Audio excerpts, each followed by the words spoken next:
සුබ දවසක් කියලා ඔයාලවද සාදරයෙන් පිළිගන්නවා මදු ස්වීට් හෝම් YouTube channel එකට. ඉතින් මම අද ඔයාලට කියලා දෙනවා රතු කැකුළු හාල් පිටි වලින් විනාඩි 20න් රසම රසට කොහොමද ආප හදාගන්නේ කියලා. ඉතින් මේ විනාඩි 20න් හදන ආප එකට මම අද පොල් වතුරවත් බිස්කට්වත් භාවිතා කරන්නේ නැහැ. ඉතින් අපි බලමු අපි මේ ආප හදාගන්නේ කොහොමද කියලා. ඒ වගේම ඔයා තාමත් අපේ channel එක subscribe කරලා නැති කෙනෙක් නම් දැන්ම පහළ තියෙන subscribe button එක click කරලා ඒ ළඟම තියෙන bell icon එකත් press කරලා අපිත් එක්ක එකතු වෙන්න.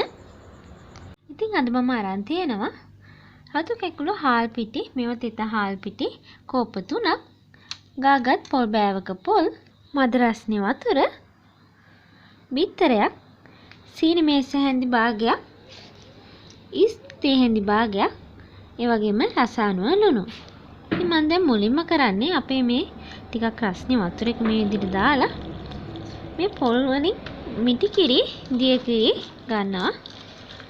කියන්නේ පළමු කිරි එකයි දෙවෙනි කිරි හදා ගන්නවා.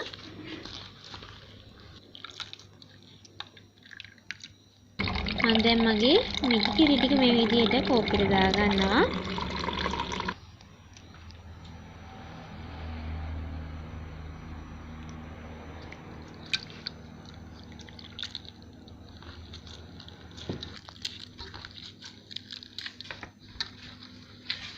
ඉතින් මම දැන් අපේ කිරි ඔක්කොම ටික මිරිකගෙන ඉවරයි.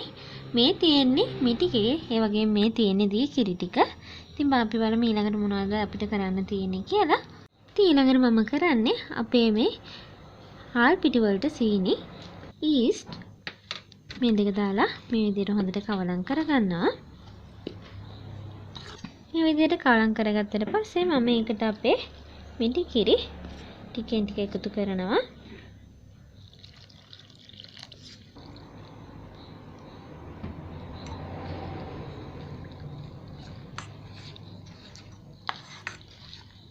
ඉතින් මම මෙන්න මේ විදිහට අපේ මිටි කිරි ටික දාලා දැන් මේක දිය කරගත්තා.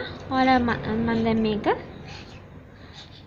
දැන් මේ විදිහට හොඳින් පියනකින් වහලා මේක දැන් විනාඩි 20ක් අපි තියන්න ඕන. ඉතින් ඒ වගේම මට ඔයාලට කියන්න තියෙන අපි දැන් ගත්ත මිටි කිරි ටික මම දැන් ඒක මිරිකුවේ ටිකක් මද රස්නේ වතුරෙන්නේ. ඒ වගේම අපි මේකට ඒ කිරි ටික එකතු කරනකොටත් ඒ කිරි වල මද රස්නයක් තියෙන්න ඕන. ඉතින් ඔයාලා කිරි එක ටිකක් විතර නිවිලා තිබ්බොත් ඔයාලට පුළුවන් ඒක උණු වතුර එකක පොඩ්ඩක් දාලා තියලා ඒක පොඩ්ඩක් රත් කරගන්න පුළුවන්. ඒක කිසිම ප්‍රශ්නයක් වෙන්නේ නැහැ. ඉතින් අපි දැන් මේක විනාඩි 20කට පස්සේ බලමු.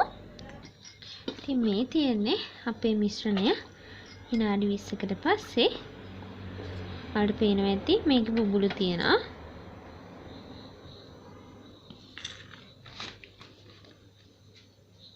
කියන්නේ අපේ මේ මිශ්‍රණය දැන් පිපිලා තියෙන්නේ. මම දැන් ඊළඟට මේකට හරි පද වෙනකම් මේ විදිහට දී කිරි එකතු කරගන්නවා. ඊළඟට මම අපේ මේ බිත්තරය මේ විදිහට වෙනම භාජනයකට දාගෙන හොඳින් ගසා ගන්නවා. මම දැන් බිත්තරය අපේ මේ ආප මිශ්‍රණයට එකතු කරගන්නවා. ඒ වගේම රස අනුව ලුණුත් මම දා ගන්නවා.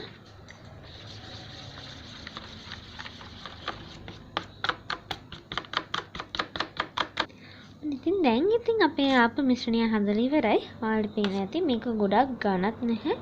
ඒ වගේම ගොඩාක් දියාරුත් නැහැ. ආප හදන පදම තමයි මේ තියෙන්නේ. ඉතින් දැන් අපි අපේ ආප ටික හදාගමු.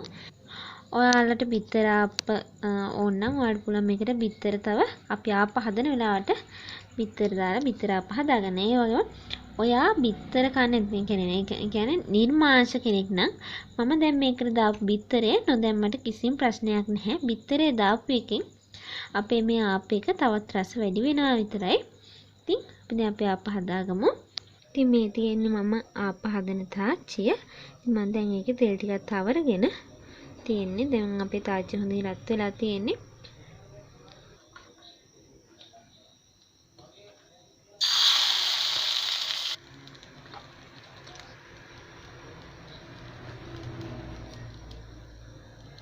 අපි දැන් මේ විදිහට පේනෙන් අහලා අපේ ආපේ විනාඩි 2-3කින් හරියනවා. දැන් අපේ ආපේ හොඳින් හැදිලා තියෙන්නේ. ඉතින් මේ විදිහට අපි අපේ ඉතුරු ආප ටිකත් හදාගමු.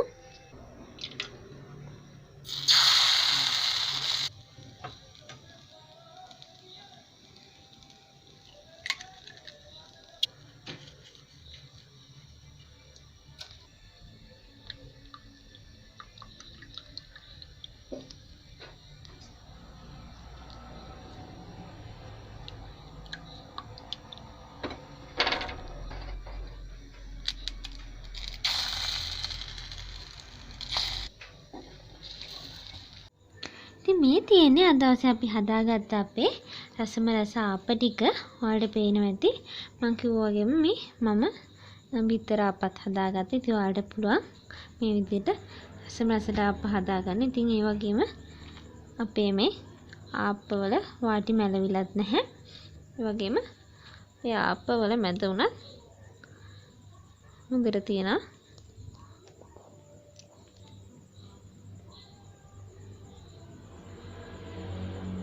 ඔයාලට පේනවා ඇති. මේ ආප්ප ටික ඉතාමත් ගොඩක් ඉක්මනට හදාගන්න පුළුවන් විදිහට තමයි මම අද ඔයාලට කියලා දුන්නේ. ඉතින් ඔයාලත් මේක ගෙදරදී අනිවාර්යෙන් හදලා බලන්න. ඉතින් ගොඩක් කට්ටිය හිතන දෙයක් තමයි රතු කැකුළු හාල් පිටි වලින් හදන්න බෑ කියලා. ඉතින් මම මේ අද ගෙදර කොටාගත්ත තිත හාල් පිටි වලින් තමයි මම අද මේ ආප්ප ඔයාලට හදලා පෙන්නුවේ. ඉතින් ඔයාලත් මේක ඇත්තටම ගෙදරදී try කරලා බලන්න. ඉතින් ඒ වගේම ඔයා මේ වීඩියෝ එකට කැමති නම් පුංචි like එකක් දාලා තවත් කෙනෙක්ට බලන්න share කරන්න. ඔයාගේ වටිනා කමෙන්ට් එකක් පල්ලෙහෙන් දාන්න අමතක කරන්න එපා.